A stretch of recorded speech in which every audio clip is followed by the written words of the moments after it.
Hey guys, Sean at Top 5 Fit. This is a total rough test run.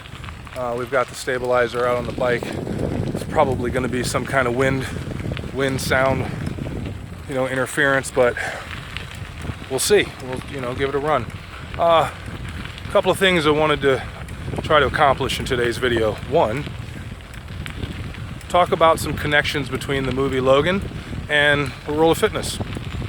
And number two, not get killed on this bike. Minutes. Distance 6.45 miles. Average pace 6 minutes 12 seconds per mile. Run keeper, letting me know that I'm not moving very fast. So, one, don't let your adamantium kill you. In the beginning, well, I shouldn't say in the beginning, I guess right around the middle of his career actually, when he got swept up by Weapon X, Logan, Wolverine, had his bones, and he really wasn't on board with this, but his bones and his claws were laced with adamantium. His adamantium basically made him unbreakable. Couple that with his accelerated mutant healing factor, you've got the tales of him decimating armies of ninjas and samurai and, basically walking across the battlefields of World War II. Now, what I mean by don't let your adamantium kill you. In the new movie Logan, which I have not seen, but I do know some of the backstory. In the new movie Logan, he's basically being killed from the inside. His adamantium is poisoning him. Now the jury's kind of out as to whether or not he is losing his mutant healing ability because of age, or he is just being poisoned by the adamantium over the course of his lifetime. Which came first, the chicken or the egg? Not sure, but at the end of the day, the very thing that made him, one of the most powerful mutants in the Marvel Universe is now taking his life from him. I've seen a lot of athletes go through this. If I can't run, I won't be happy. If I can't lift, I won't be happy. If I can't CrossFit, I won't be happy. And they get to the point where they're literally just recreating injury after injury after injury. And and I think, this is an opinion piece, of course, but I think that it's because we fall in love with certain activities and certain styles of training, and we become good at them. And we have a tendency to not vary our conditioning as much the better we become at those activities. Personally, I think that creates an overuse kind of scenario. When I say overuse, I'm not talking about the traditional definition of overuse injury. I'm talking about a more cumulative, long-term, you not being able to keep up with the damage that you're creating, or you not having the right recovery methods in place to keep up with your training. So when it's all said and done, you really aren't serving yourself well if the 4-minute mile that you're running or the 800-pound deadlift that you're pulling is putting you on your butt for 6 months. So at some point, we need to be able to adjust our goals. We need to be able to adjust our recovery methods so that the very things that we love to do, our adamantium, does not kill us. Number two, isolation kills. Now, at some point, we see Logan in the middle of what appears to be a desert in Mexico. And he's not real friendly. He's not talking to a lot of people and kind of just going about his own way. There's nothing really wrong with that. I myself can be a bit of a hermit. But the problem is you start thinking your ways are the only ways, and you stop learning. And that's never a good scenario. Part of the, backstory, or at least back plot, is Wolverine is essentially learning a little bit from Laura, the X-23, the girl, who is a total badass and just kills just as violently and quickly as Wolverine did, or used to. So don't put yourself in a position where you're not listening to others or giving validity to other styles of training. because you're essentially isolating yourself in your own practices. Be careful of that. Things usually don't go well when you stop learning. That's kind of a bad thing, and there's definitely some situations people have gotten themselves into that they wish they weren't into because they stopped learning. So try to make sure that that doesn't happen. Number 3, this is kind of, well, I guess reaching, but it is something that I actually see people Time 45 minutes. Distance 7.24 miles. Average pace 6 minutes 13 seconds per mile. do a gentle cruise. We're not killing ourselves out here.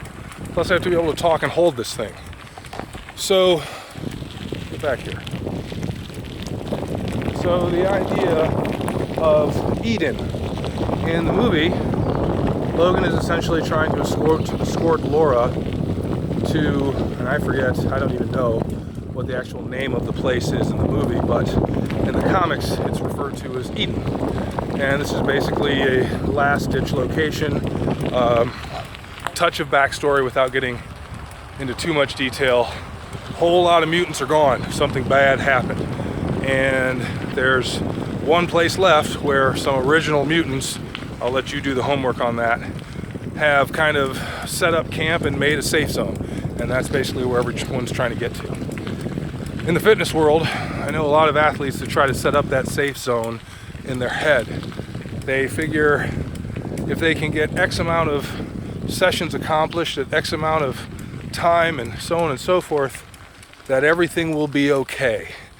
And sometimes that can create a sense of false security. That can create a false Eden in our heads. Just because you cover a 60-mile running week with 3 45-minute strength sessions and 2 45-minute massage sessions does not necessarily mean that the 92-degree day that you show up to isn't going to tear you apart. So the idea is try not to create these comfortable places. Become, without sounding redundant, become comfortable with being uncomfortable. You want variety. You want a touch of spontaneity in your conditioning. It is good to follow a program. It is, in my opinion, better to be able to adapt to any change that's thrown at you throughout your program. So try to keep that in mind. Don't create perfect places. Create a structure that can ultimately deal with anything that's thrown at it. Okay? Number 4, and this one's a sensitive subject, the serum. At one point, we see Logan running through a forest, and he's trying to basically chase down the people that are after a pack of children as well as Laura. And he's slowing down. Well, he went rummaging through her bag and found this green stuff, and he shot himself in the neck with it, and it made him right back into the original Wolverine Logan. He was fast, he was powerful, he was killing with ease, claws were out. And then, of course, it wears off. Now, supposedly the serum was designed only for Laura X-23 as well as X-24, which are clones, well, supposed to be clones of Logan, and it's not really going to react in him the same way as it does them. Which brings me to my whole point for the fitness industry. Everyone's got a serum. You know, I myself am guilty of a little bit of extra caffeine, or, you know, something with some bright colors and the promise of godlike strength before my runs and rides in the morning. You don't want to get to the point where you're using these serums, these supplements, as a crutch. You know, at some point you'll have to ask yourself the question, is it you or is it the drug? And I'm not saying this to be a very, you know, I'm not trying to get on a say no to drugs kind of pedestal here. I'm just basically trying to make sure that everybody and anyone is informed about what they're doing. The fact of the matter is, you know, anything that's not over the counter, steroids, growth hormone, stuff like that, it frightens me. You know, it's just not something that I look at as an option. However, I will, how you doing? I will take a look at over-the-counter options. And I'm also the type that is a dabble do you. If the bottle says take 6, I take 1. You know, where my brain is with these kinds of things is your system is already pristine. There's nothing there if you're not taking any supplements to begin with. So I'm not going to start with 6 pills of anything. I'll start with 1 and then start paying attention to the numbers. Was my mile time improved at all? Was, you know, did I feel any stronger in the gym? Am I bouncing back from, you know, particular workouts faster? You know, these are the things you pay attention Time, to. 50 minutes. Distance, 8 miles. Average pace, 6 minutes, 15 seconds per mile. It's not too bad. So, when it's all said and done, don't depend on the supplement. Don't depend on the serum. Depend on you. Remember, these things are put into place to enhance, but they're not necessarily there to, you know, replace or improve, you know, beyond, you know, our own means. So do your homework, do some research, see what it's all about, and then apply gently if you're going to go down that road. By all means, don't jam yourself in the neck with something and expect to fly through a forest and kill a bunch of people right away. So that about wraps it up. Thanks for watching. I need to turn around and get back to work. Be a good idea. So you guys enjoy the rest of your day. Hopefully the information I put out was good. If you liked the video, give us a thumbs up. If there's anything you want us to talk about, leave it in the comment box. Don't forget to subscribe. Thanks again.